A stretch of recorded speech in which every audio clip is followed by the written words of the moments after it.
I love championships parades because you get to see the athletes drunk. They get the most drunk at the parade, and then they have to talk in front of cameras, and it's one of the greatest things in sports. And, of course, we're going to start with the Bucks' P.J. Tucker. Yo, it's crazy. That's where everybody, like, when I came here, they're like, yo, you got to, like, show, like, you got to be the dog. And I'm like, man, we got dogs. Like, they just saying, like, like, I got here, like, we already got dogs. I love how he finishes the speech. Be dogs, and we gonna be dogs. And our dogs is crazy. We got dogs, you hear me? None but the dog in me. And he finishes it with a big swing from the champagne bottle. I think he had a few swings from the champagne bottle over the course of the day. But Jalen, what do you think about the parade and PJ's speech? As an athlete, Jacoby, that's the one moment in my career that I've always regretted. That I didn't get a chance to do that as a member of the Michigan Wolverines.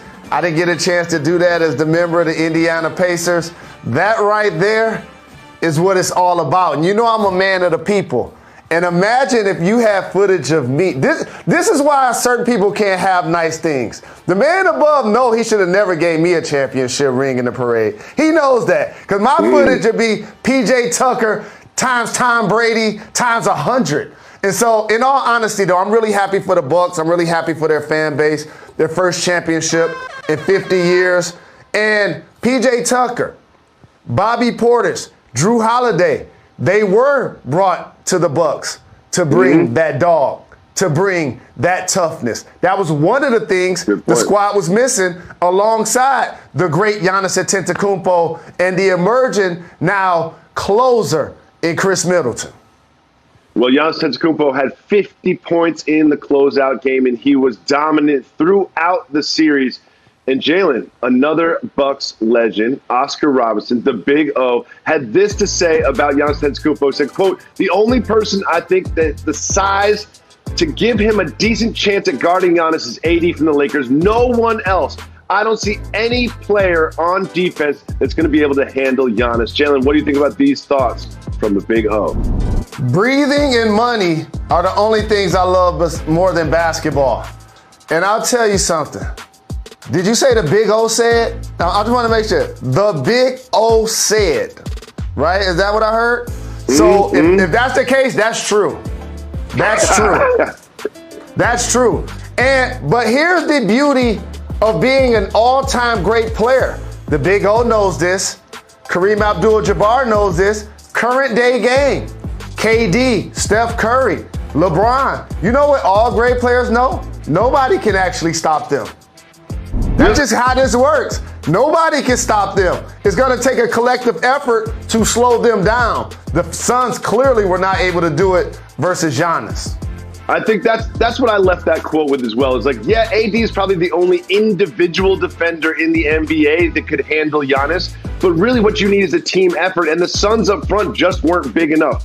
Aiden seemed a little light and a little young. And then you had Crowder. They missed Sarge. But I think to stop Giannis, which we have seen before, is it takes a true collective effort from a team strategy to make other people on the Bucks beat you. But we're going to wait until next year to see if that can happen, because right now this is Giannis's time. He's in the Chick-fil-A drive-thru right now getting a 50-piece nuggets. However, a couple of his other teammates right now are doing something different. As you're watching us on this program, Giannis's teammates Drew Holiday, Chris Middleton are on a plane, fresh off the parade. Still got that champagne hangover. The champagne hangover is one of the worst hangovers too.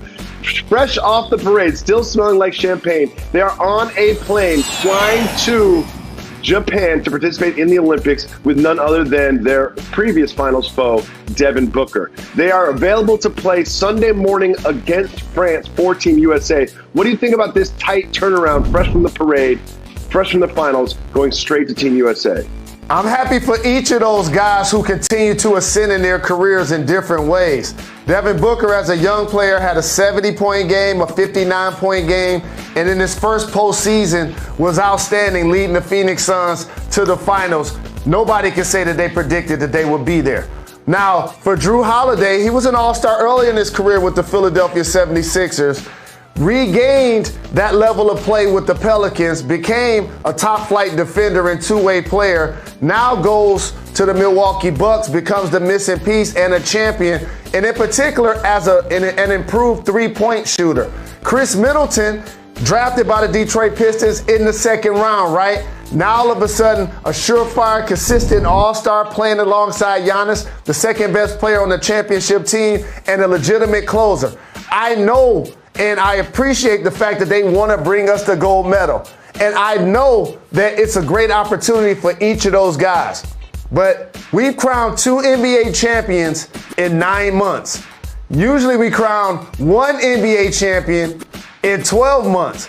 The regular season calendar is about to get reset, which means training camp is gonna basically start happening late September, early October, and then we're gonna have a full 82 game season, not a condensed 72 game season. So what I hope we're not hearing, which I believe we may be hearing as the season starts to progress, is load management for all 3 of those guys, because they decided, and rightfully so, it's a great opportunity to go play for gold. And by the way, we actually need them. We need them. We need them. Y'all saw the early exhibitions. Y'all saw players be in and out of the lineup due to COVID protocol. We actually need them. So selfishly, I want the gold medal as an American. So yes, I would love to see them in uniform. But if I was overseeing the Bucks or the Suns, I would want those guys to actually be resting and getting ready for the next season. So you do not like the idea that they could be available, they could be playing on Sunday after a long flight, after a parade in Japan? No, because psychological, emotional, and physical fatigue is a real thing. You ever heard of something called jet lag? Didn't you just say that they were going to Tokyo? That ain't a short flight. And today's Friday. And didn't you say the game is Sunday? Morning.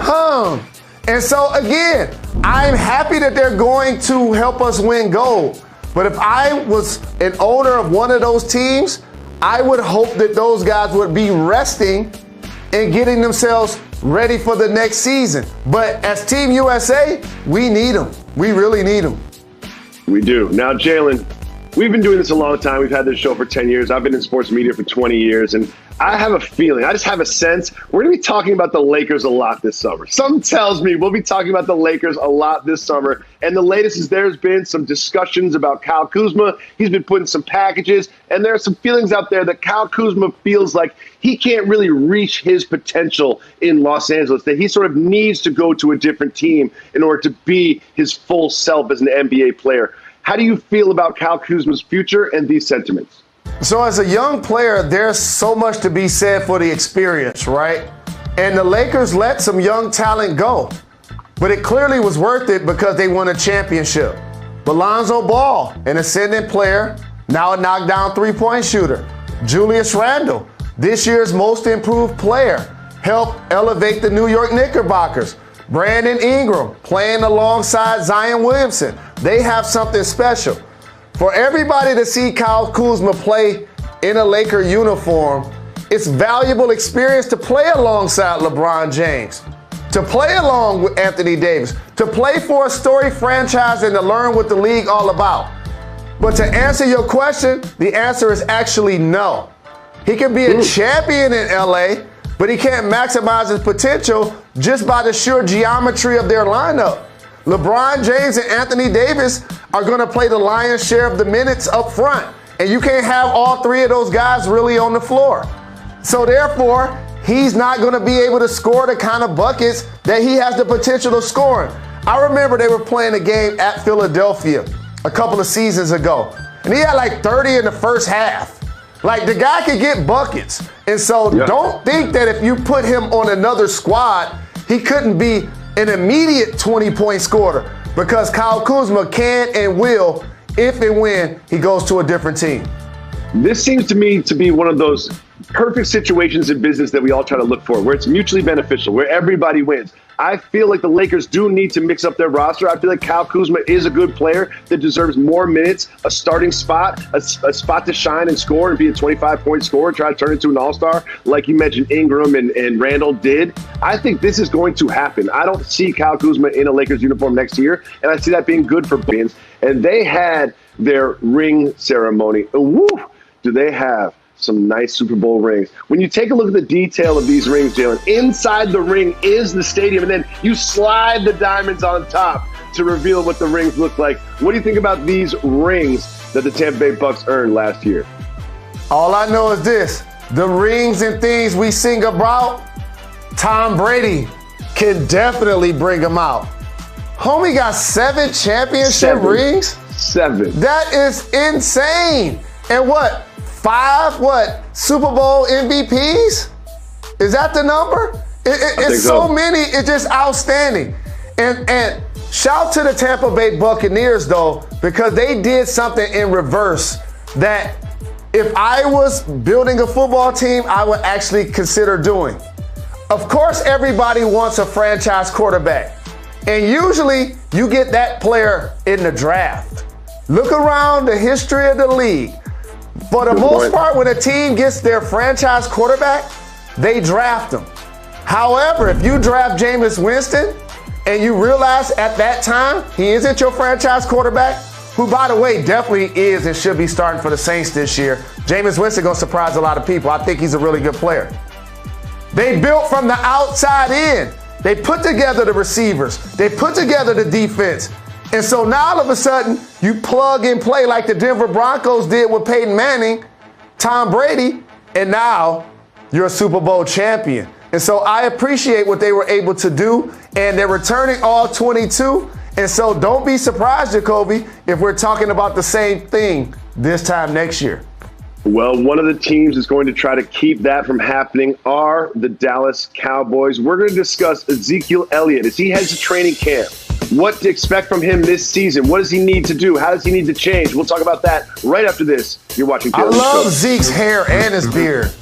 Coming to you live above the Heineken River Deck here in the Seaport District of New York City. Welcome back to Jalen and Jacoby. Jalen Rose, the NFL has released their forfeit policy due to COVID, and here are the details. What they are saying is, if a game has deemed it had to be postponed by requirement of government authorities or medical experts because of an outbreak, and it can't find a replacement date, and the original postponement was caused by an outbreak among unvaccinated players of a team, that would be a forfeit, and I know this is important to you, the players would not be paid for that game. Jalen, how do you feel about this policy?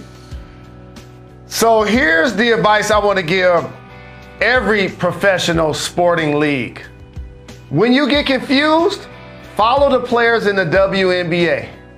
If you notice, they're the only league that I've seen that put out a press release that acknowledged that 100% of their players and coaches are basically vaccinated. It was 99%. That's just the way to go. Jacoby, the forfeit rules, the not getting a game check, that's all minute to me as it relates to health. Newsflash, everyone. Getting the vaccine does not mean that you won't catch COVID. It just means you're less likely to end up hospitalized. And more importantly, it just means that you're less likely to die. It's a There's prevention a lot of science that supports getting vaccinated. Right. It's a prevention mechanism. For example, I remember there was a time when people complained that they couldn't smoke on an airplane. Now you look back and you're like, well, that's a noble thought. I see why. You remember when people complained about wearing a seatbelt? People were mad, take it off their shoulder, only wearing it on their waist. How about this? Just because you wear a bulletproof vest, it doesn't mean that you won't get hit with a bullet. It's a prevention mechanism. And if we all get vaccinated, that creates a herd immunity that allows us to move forward. The Delta variant is serious, ladies and gentlemen. I'm no Dr. Fauci, and I know this. This is basic service. Every player should want to be vaccinated. beyond football for yourself and for your family? Well, one of the players that we will see on the field this season is Ezekiel Elliott, and he and the Cowboys, with the return of Dak Prescott and wearing that uniform, comes with a lot of pressure. Jalen, how do you feel he feels about last season and coming into this season? Well, he's disappointed because he had his worst season probably ever in his life. Lows in yards and highs in fumbles usually don't go together for a great back like Zeke was early in his career. And when you have injuries to your offensive line and your starting quarterback isn't available to you, that's going to affect the running back's productivity. Let's see if he can have a bounce-back season. And we always talk about the Cowboys. We talk about the weapons they have. We talk about Dak. We talk about Zeke. We talk about Cooper. But the elephant in the room is it doesn't matter what they do on offense if their defense remains as bad as it was last season. We just saw how bad Zeke was in comparison last season. Look at the ranks of the defense. 23rd, 31st, 26th, and worst. Look how bad they were. And we always focus on the offensive side of the ball because that's where the superstars are. But if their defense doesn't improve, their record certainly will not improve. Now, Jalen, sometimes people that watch this show get the news before the news is the news, and that's why we call it broken news. To everyone else, it's breaking news. To Jalen and Jacoby listeners, it's broken news. We said it was going to happen with the Washington football team. We said it was going to happen with the Cleveland baseball team, and now it is official. They're going to change their nickname to the Guardians from the Indians. Now, Jalen, we knew it was going to happen. It should happen. It should have happened a long time ago. But my point is this. If you have an opportunity to change your franchise nickname, you have to do better than Guardians. I don't even know what a Guardian looks like. I don't know what they're guarding. I don't know what this is. You have an opportunity to change your franchise for centuries to come, and Guardians is what you got? Like, you what? Who was in this brainstorm? What did they not pick if they ended up with Guardians? I'm disappointed. I'm happy to change the name. It needed to happen. I'm disappointed they ended up with Guardians.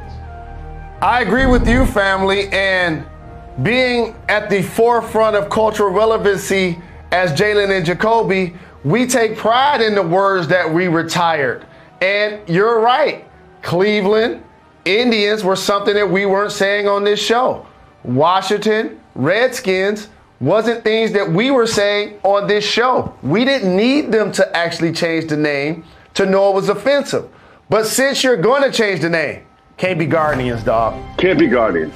What are you guarding? What does it look like? Can't be Guardians. Because they what got about a G your with wings offense? on it. But here's you got a G with wings on it. Like, what is that logo? This? I'll give you a sporting thought about it. When you think Guardian, you think defense or prevention. You don't think home runs, right? You don't think stolen bases. You don't think bunt. All you have